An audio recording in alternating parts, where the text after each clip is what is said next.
তুলসীয়ে খাইছে পানী।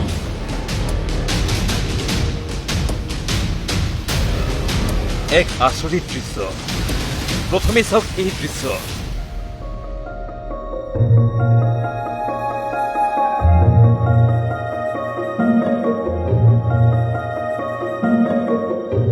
আচৰিত নহয়নে? পানীৰ পাত্ৰটো তুলসীৰ পাতৰ ওচৰলৈ নিয়াৰ লগে লগে হাউলি আহিছে পাতখিলা আৰু লগে লগে ডুব গৈছে পানীত। যেন পিয়াহত আঁতুৰ হৈ থকা পাতখিলাই হুহা মাৰিহে নিছে পানী। এই দৃশ্য দেখা পোৱাৰ পিছতেই কৌতূহলী হৈ পৰিছে তিতাবৰবাসী। লগে লগে প্ৰচাৰ হৈছে উৰা বাতৰি, আৰম্ভ হৈছে আধ্যাত্মিক ক্ৰিয়াকৰ্ম।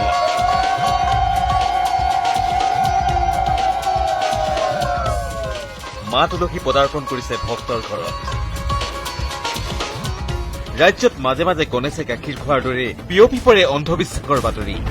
এইবাৰ তুলসী পাতে পানী খোৱাৰ বাতৰি প্ৰচাৰ হৈছে উৰা বাতৰিৰ দৰে। ঘটনাৰ সৈতে কোনো অলৌকিক মাহাত্ম্য থকাৰ সন্দেহ কৰি বন্তি জ্বলাই প্ৰাৰ্থনা কৰিছে পৰিয়ালটোৱে সিদ্ধান্ত লৈছে নাম এভাগি পতাৰ। তেতিয়া আৰু পানী খাওঁতে আমি ৰাতি আকৌ এতিয়া চাকি দি আকৌ এতিয়া পানী খুৱাইছো। আকৌ কিন্তু তুলসী গছে নিজে হাউলিয়াই পানী খাইছে। পানী খাই আৰু ওচৰ পাজৰ ৰাইজক মাতিছো, মানুহ মাতি মেলি আৰু আমি দেখিছো তেওঁ খাই আছে। এইটো এটা অলৌকিক ঘটনা। এটা ভগৱান আৰু যেনিবা বেলেগ এটা কিবা বস্তু খালে ইমানটো মনটো হেৰি নহয়, কিন্তু যিহেতু তুলসী গছ আমি সকলোৱে মানুহ ভগৱান বুলি আমি পূজা কৰো। সেই তুলসী গছ খোৱাৰ কাৰণে আমি এতিয়া চাকি দিছো, চাকি বন্তি জ্বলাই আছো, যিহেতু তুলসী গছ হয়। এই দৃশ্য তিতাবৰ বোকাহোলা চাহ বাগিচাৰ মজদুৰ লাইনৰ। কিন্তু সঁচাকৈয়ে এয়া বিস্ময় নে প্ৰকৃতিৰ এয়া স্বাভাৱিক ঘটনা? ইয়াৰ অন্তৰালত বৈজ্ঞানিক ভিত্তি কি আছে? এই সন্দৰ্ভত উদ্ভিদ বিজ্ঞানীৰ কাষ চাপিছিল নিউজ 18।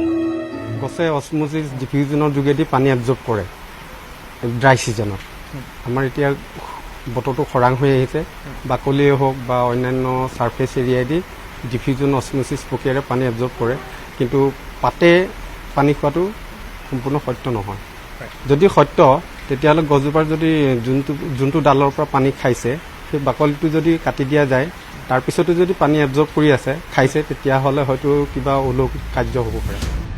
পানীৰ সংস্পৰ্শত তুলসী পাত এইদৰে ডুব যোৱাক লৈ নিশ্চয় প্ৰয়োজন আছে গৱেষণাৰ। মৰিয়নিৰ পৰা Jyotiprasad Gogoi, news 18 Assam north east.